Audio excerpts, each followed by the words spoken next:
Here we go then. Who's going to get the start this time? Etienne Bax has to get the whole shot this time. Not let Van Lukenen, but look at Van Lukenen again. Bax is in there though, right behind him. Pruma did not get such a good start, but the Prunier boys did. The Prunier boys looking very, very strong here.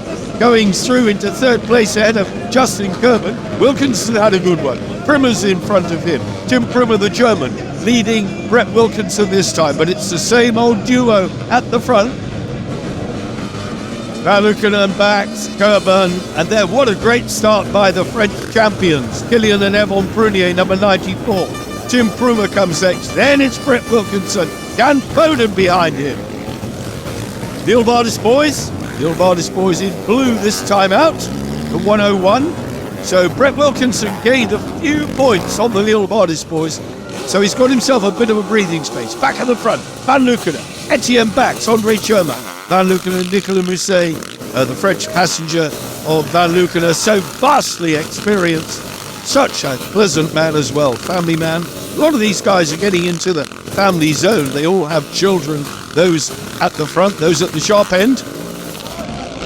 Nice to have the families in the paddock as well. It's always been the tradition with Sidecar Motocross, family sport.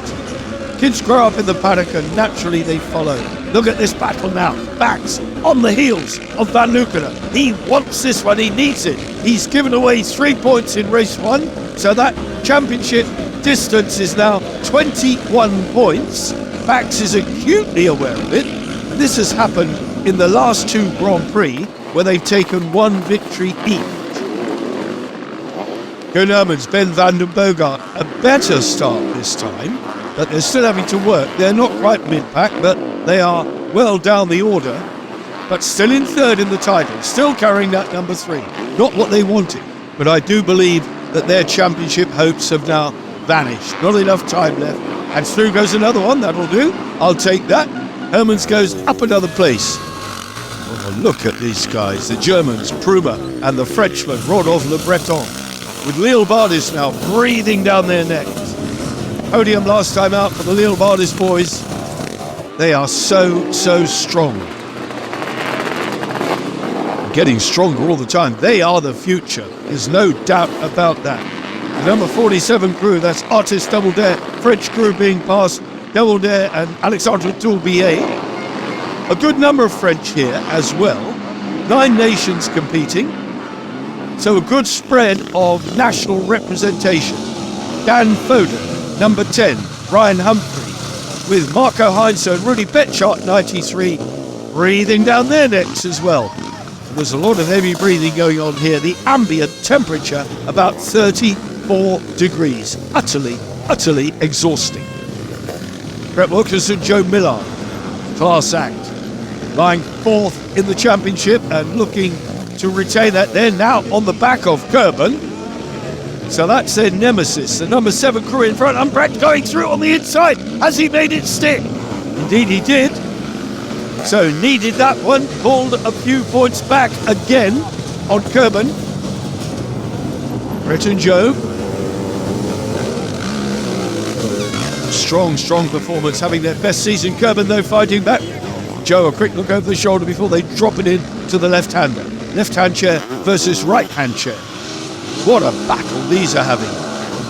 The Leal-Bardis boys, these are the guys who are all fighting for 4th place in the standings.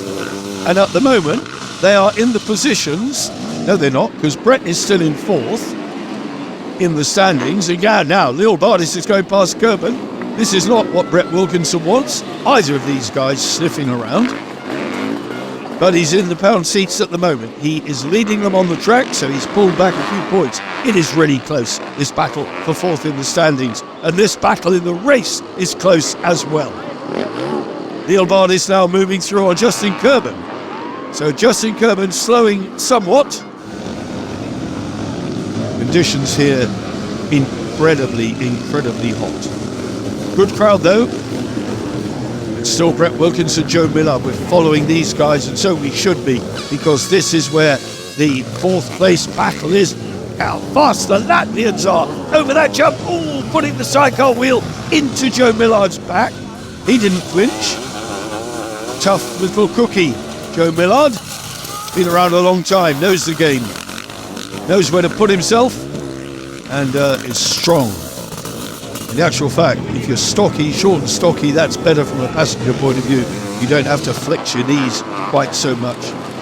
Tall man as a passenger, which of course Joe Millard's father was, very tall man, can make hard work of it. Back with the Germans, Pruma and the German, and the Frenchman, Pruma and Le Breton.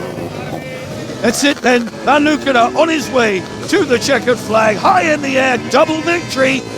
24 points now the gap over that man, Etienne Bax and Andre Cermak. Not what they wanted, but damage limitation. They've got to keep plugging. Leo Bardis home in third place. What a ride for the young Latvians. Coburns passenger Dion Rietman out on the ground. They're being treated for heat exhaustion, as I understand it. Brett Wilkinson then bringing it home in fourth place. Result confirmed. Van Luken, Etienne Bax, Leo Bardis, Wilkinson fourth, brilliant. Pruniers, what a great race they had. Justin Coburn and Dion credited with 8th place there. Dan Foden, Hermans, these guys a lap a trip.